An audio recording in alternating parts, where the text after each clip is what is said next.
Where are the women? How is life? Is freedom as far-fetched as ever? What shapes is the women life freedom movement taking inside and outside Iran? The repressive measures taken by the regime, the increasing death sentences against those who dared protest oppression, patriarchy, gender apartheid. Will all of this lead to an era of fear and stagnation, or will dissidents find new ways of manifesting? How are feminists organizing inside Iran and outside Iran nowadays? To answer these questions, I am pleased to welcome a member of the International Revolutionary Cell of Nuswan, a secret women committee recently formed to respond to several gaps in movement building and feminist organizing. Hi, Rosa. What can you tell us a bit more about Nuswan? Why did it come to life? To respond to what gaps exactly? Hi, Maya. Thanks for having us. It's a privilege to be here. I'm just going to start by saying that the Nuswan Revolutionary Committee is revolved around the main mission to organize the working class, women and queer people, and we usually use an X instead of E in the letter woman to signify the that we're talking about both cis women and trans women. So we, in terms of when did we form, we formed during the Jina uprising, and in response to the dire need for a more robust and more organized form of organizing, more deliberate. Because all of us had years of experience within the movement, women's movement, and we worked within various groups, which their focus mainly was always on a non-hierarchical structure. And during the Jina movement, we did realize that we need a sort of structural change within the Iran system. But in order to achieve that structural change, we need a more structured and deliberate form of activism.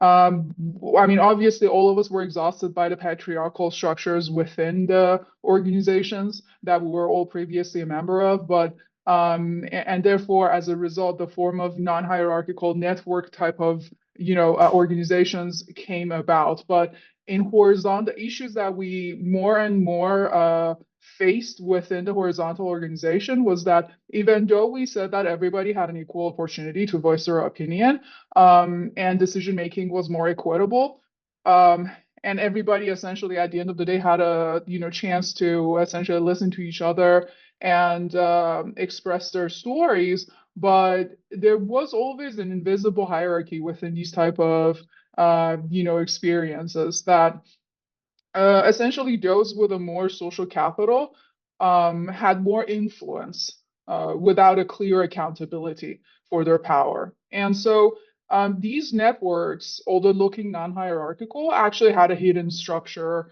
and hierarchy within it. So this was that those, again, with more the senior activists with more experience, they often took on important position. However, because of this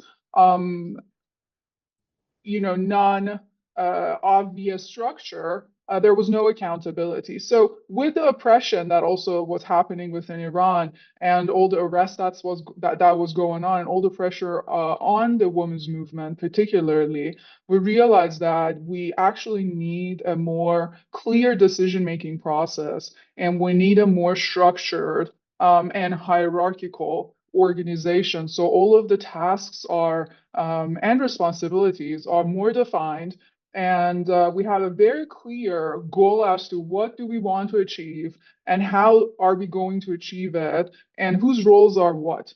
So this was how the Nuswan Committee actually became Nuswan Committee. We were a group of Marxist feminists that we came together, and we realized that there is a need for a more organized activism. We need to move beyond the horizontal organization and this loosely related networks of activists, and we need to involved in politics and in the decision-making process. Maybe talk a bit about the dynamics between the diaspora Iranians and also those inside Iran.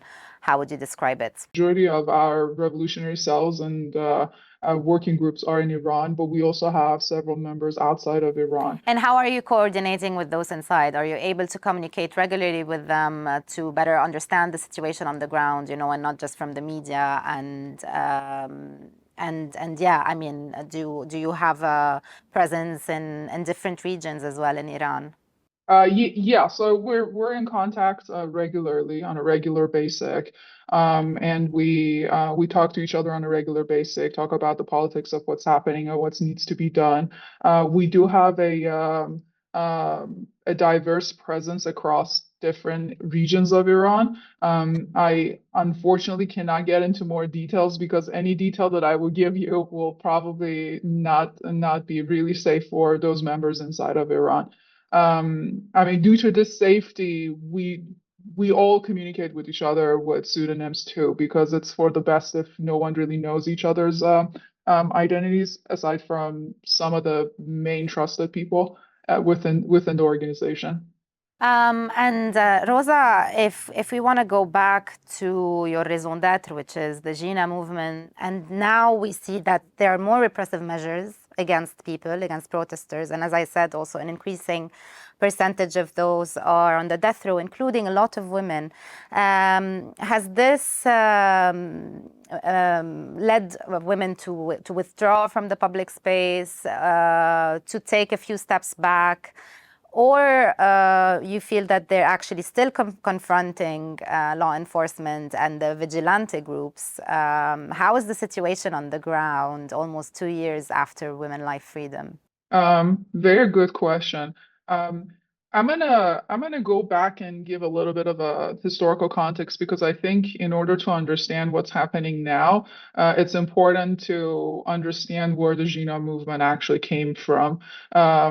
Well, we generally see Jina movement. I mean, despite the fact that some people and some groups see Jina uprising as a very significant and one-of-a-kind event that did not really match any form of uprising before or after. We actually see Jina uprising as a part of at least a decade-long period of mass insurgency and organized resistance in Iran. And this includes both women's rights movement, so women's movement, feminist movement, as well as other form of uprising against, ethnic discrimination and economic issues, economic crisis, and all of that. So over the past at least 10 years, there has been an increasing level of organized resistance in Iran.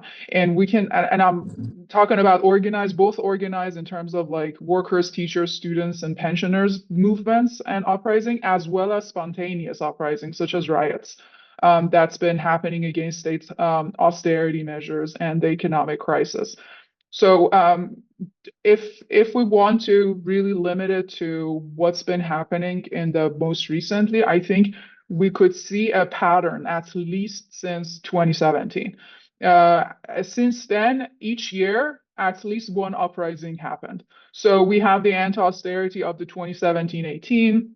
We have the mass movement of 2019 or Aban 98. We have the water protest in Khuzestan in 2020, I'm sorry, which is also Tammuz. It was an Arab uprising against the water issue. We also had the hunger protest of 2021, which was against the again, austerity measures and economic crisis. These uprisings mostly exclusively took place in the marginalized areas by the ethnic minorities, and who are also denied the basic rights and as well were brutally suppressed. What makes Jina movement different is that after the Green movement, the middle class was involved. So it was not unlike the previous, uprisings that I explained. It was not the people in the margins. It was also the middle class in the main urban areas, as well as women movement.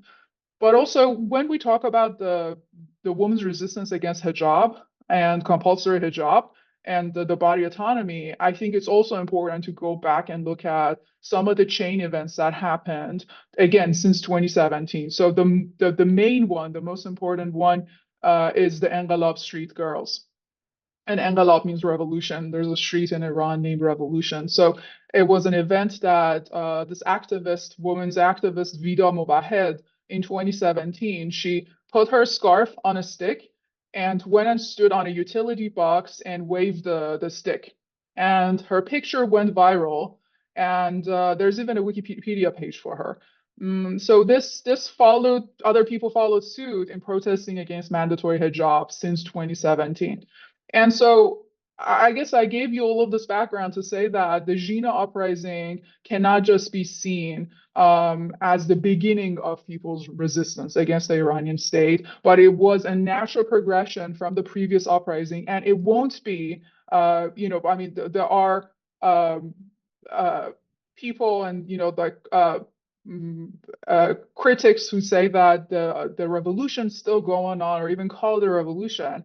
Jina uprising in 2022 and 2023 as an event ended, but this doesn't mean that the resistance ended. I mean, the very fact that we exist as a revolutionary committee and we came out of this essentially uprising means that the resistance continues as it had or has been continuing. Yeah, so it is obvious that, change and revolution is not a one-time event, and Jina did not happen in a void, absolutely. And the credit goes a really long way back in Iran's history, and I think everywhere in the world. It's an accumulation of it's a series of events and efforts by so many change makers, including leftists, working class, and the ethnic minorities. As you said, they played a huge role, specifically in Iran as well. But when it comes to the present day, if you can just give us a picture of the current reality as relayed to you by Iranians inside Iran. Is it worse for women right now? Well, obviously the suppression has increased. The number of executions has been increasing more and more. At least 500 people were executed so far, and thousands of people were arrested. So we can talk about this all day and long, but when it comes to, women, I would say that, I mean, the structural issues has been always there, right? And over the past couple of years, at least the past decade, the issues against women has gotten worse. So, for example, one of the issues that we work in the committee on is the issue of abortion and body autonomy. So hijab is one part of it as a body autonomy issue, but I think abortion is another one because over the past year, at least 2021, but with the current administration that you see since 2023, it's gotten worse. Because on the one side, the government wants to control the population because there has been a decrease, an issue of decreasing population because obviously women have higher education, the age of marriage has rising, less people are having children. So this is one important issue for the government that the government wanting to control. And how do you control this? By controlling women's body. So there has been draconian laws and rules against abortion putting in place. Not that they didn't exist before, but they weren't as horrifying.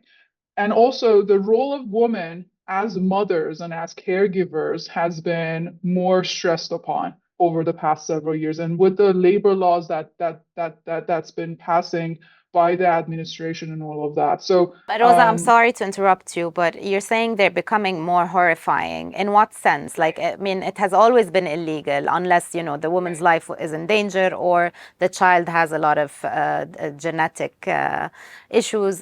So what's different with the 2021 law? so before that, you could have, I'm not saying it was easy, but you could have gotten an abortion up until the first 4 months, right? And it was always difficult. Like you said, it was always contingent upon, an issue, but it wasn't generally such a problematic thing. But now they have changed the law, and so they're restricting the access to contraceptive pills.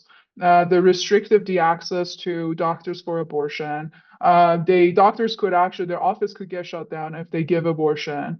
So they're making it really hard. So now you have to go into see a committee of doctors that they would decide whether there is a danger facing the infant, I'm not calling it an infant, but the pregnancy or yourself as the mother, and then you could get the abortion. But before that, it wasn't as difficult. Another thing that I think is very important to mention is how restrictive it is for working class, because again, so there are always ways within this network of, feminists, and this is part of some of the works that we do, to provide safe houses and provide, access to allies or allied doctors.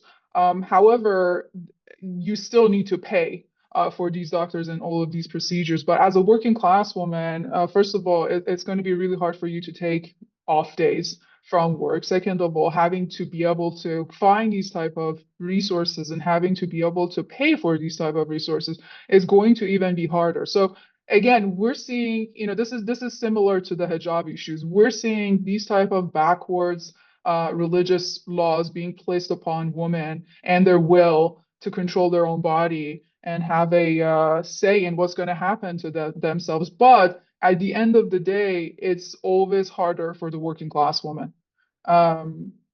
Exactly, and if I'm not mistaken, they're turning ordinary people into police, like somehow, like the preservers of morality. If I understand correctly, also like women have to, and doctors, they have to declare the pregnancy, and so the system will need to monitor. Right, right, exactly. I mean, that's always been a thing with the Islamic government from its inception, trying to this is, I mean, I'm not trying to get too theoretical, but this is one of the main ways that power works and control works. You're making smaller cells that will control, like people control themselves and each other, and then you do that. But yeah, the entire basis for the morality police or Amr bil Ma'ruf and Nahy as Munkar, which they call it, is that if you see us, say it or call us.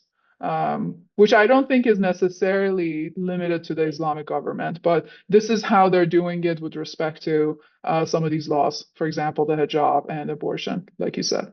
As a secret women committee, you're also challenging this, and I saw that you are drawing graffitis and distributing flyers inside Iran, also addressing this matter. So what are the actions you're planning to take to challenge this severity in the changes that we've witnessed the past few years? Some of the work that we do, I mean, it's essentially street work and grassroots education, because we believe that there are still some issues that women need to learn and know and understand, because there hasn't been any sex education in schools, for example, or at some point on after the Ahmadinejad took the administration, like during Ahmadinejad administration, he came to power. Some majors, for example, women's study major was eliminated from school. So these sorts of structural, but at the same time institutional restrictions against women limited the form of knowledge that is accessible to women and queer people.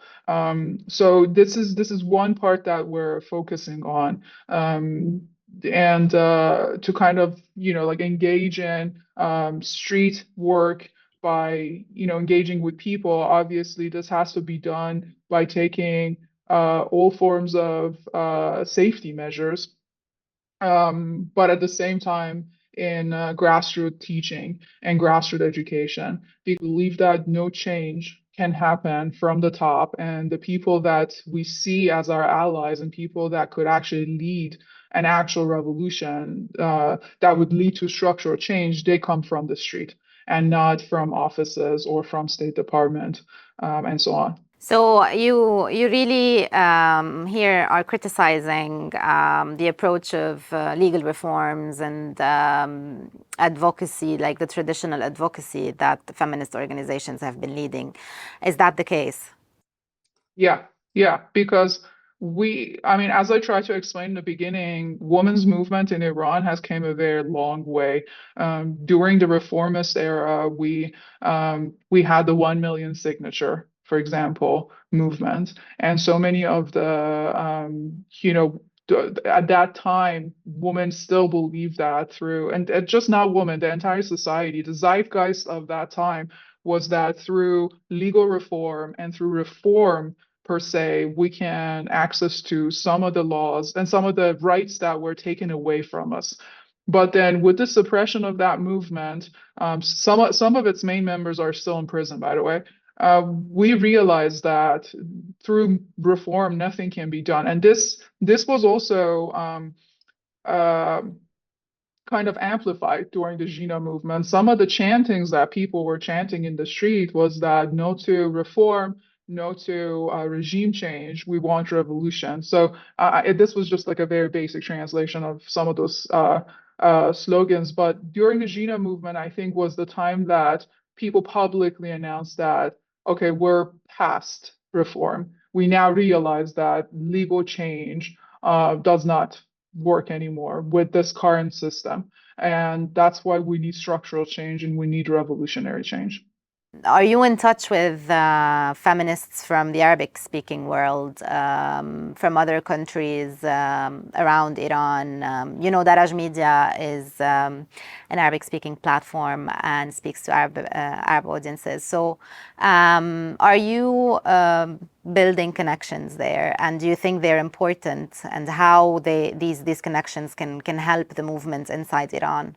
They're not just important, they're vital, because I think, if anything, the Jina movement showed us that the Jina and all of the uprising before that I mentioned earlier, they showed us that this is an issue of the marginalized communities. Because yes, the issues of body autonomy and women's right and all of that are more of a national thing, but at the end of the day, the form of intertwined and interconnected discriminations that women and queer people in the margins with different ethnic the ethnic minorities are experiencing are beyond imagination. And I think Jina movement was the point that all of these issues were essentially culminated, and they came to the front. Not that, again, they didn't exist before. It was just that the ethnic I don't want to say the farce people, but I want to say this: the ones at the center of the power essentially tried so hard to push these voices under the rug. But I think, to answer your question, yes, women and queer people of ethnic minorities, including the Arab women, I think they're at the center of any possible and actual change that is going to happen in the future, and we are aware of this. However, I think it's worth mentioning that due to systematic oppression over the past 40 years, and I'm not going to only limit it to the current government, to the Islamic Republic, even before that, the Pahlavis era, these ethnic groups have been systematically oppressed. So when we're talking about coalition, we need to make a larger coalition. But the issue is the access and the structural, segregation that's essentially happened out of this form of suppression. So we need to go against this form of segregation, but this makes our job harder. But I think this is what needs to be done, which is, by the way, this is, I think, the main point that has been missing from the women's movement in Iran, as far as I can think of. So the reformist movement, the 1 million signature, and even up to today, the right-wing foreign opposition. This is what's missing from their discourse. The fact that they would refrain even up to today to call them the Arab woman or the Kurdish woman, because they're all Iranian, in the type of discourse that the right put forth. They actually support the right for self-determination, which I think is very important in the context of Iran, in the context of Kurdish women and Kurdish people, as well as Arab people. So yeah, I hope I answered your question. You have. Thank you. Thank you, Rosa. And finally, I wanted to ask you about Palestine.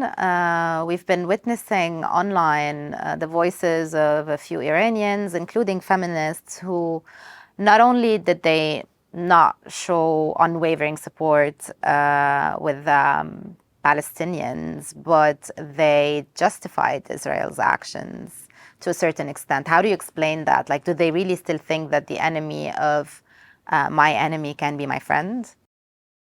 Yeah, I mean, what you just highlight, this alarming negative trend toward the Palestinian cause is within the public opinion in Iran is actually very sad. But I mean, it's understandable, not meaning that we're sympathetic toward it.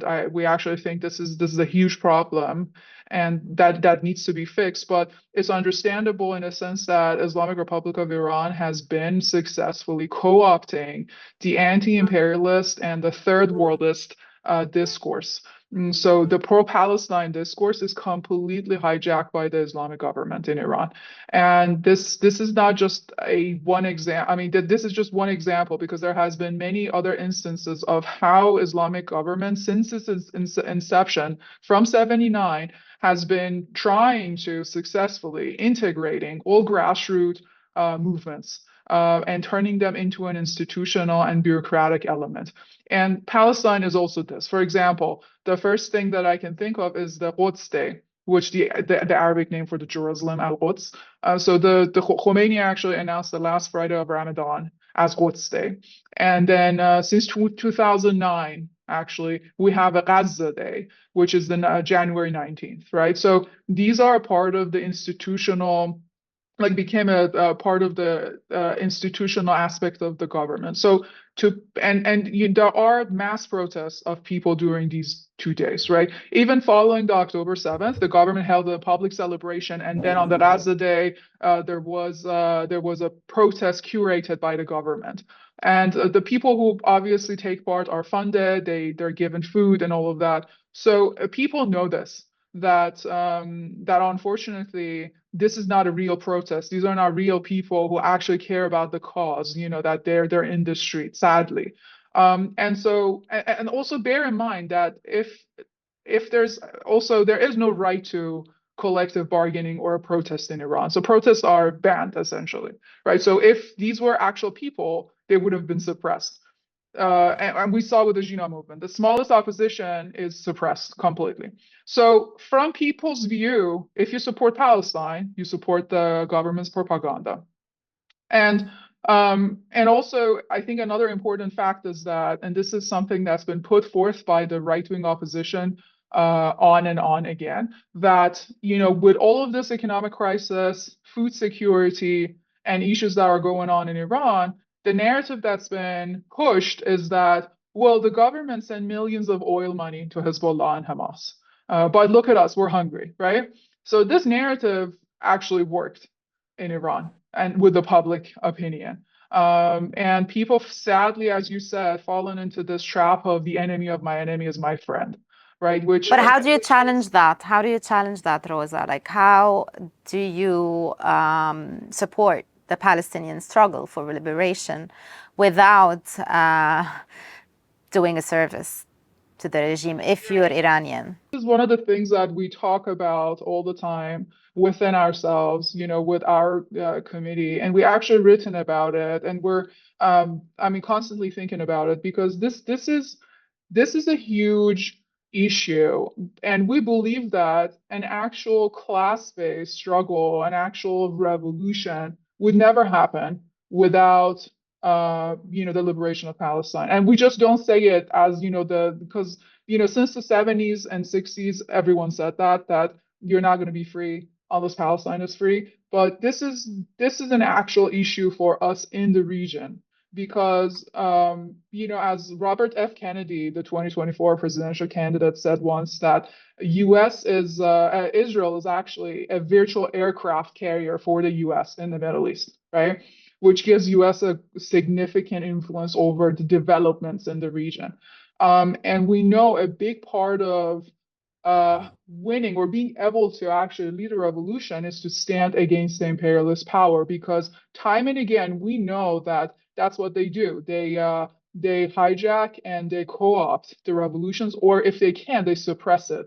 And they've done it in Iran, they've done it in Latin America, they're doing it all around the world. So standing in front of imperialism is a very important aspect of liberation for the region, and we believe in it. However, I think, again, this go back to the Iran's government hijacking of the anti-imperialist, sentiment and the third worldism since the 79.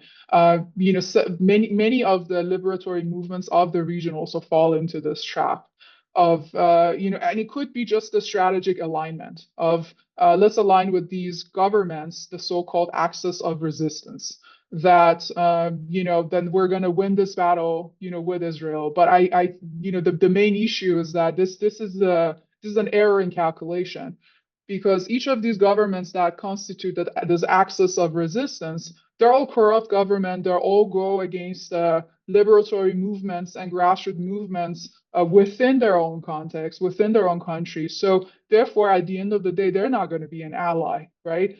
And I mean, I think a good example would be Sudan, right? So we know that there's been a rise of revolutionary committees in Sudan for over the past decade, right? But these revolutionary committees were not only suppressed by the imperialist countries from the West, but also countries like Iran and Saudi also assisted some form of proxy war or proxy forces against the Sudanese revolution. So this is to say that the issue of Palestine, we never even for a second believe that Iran cares about the Palestinian people.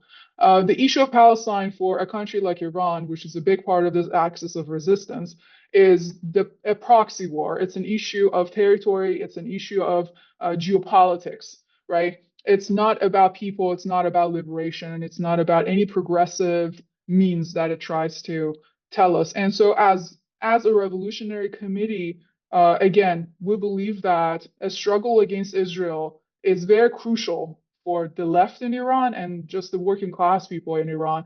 But it's also as important as overthrowing the government, the Iran government. But again, I think these two are linked together. If we want to make any true change in Iran or any of these regions, first of all, we need regional solidarity, because everything is linked. We need a true regional grassroots solidarity, which is not based on allying with any government, any repressive government.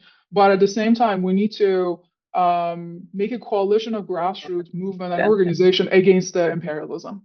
Thank you. Thank you so much for your time and all these very important clarifications. I think everyone needs to hear it, but especially in the Arab world. So thank you for participating in this episode. I know it wasn't an easy decision to share the work of the Secret Women Committee. We wish you the best of luck in your struggle for justice inside Iran. Thank you to all those who followed this noon episode. I'll see you soon in a new one, hopefully.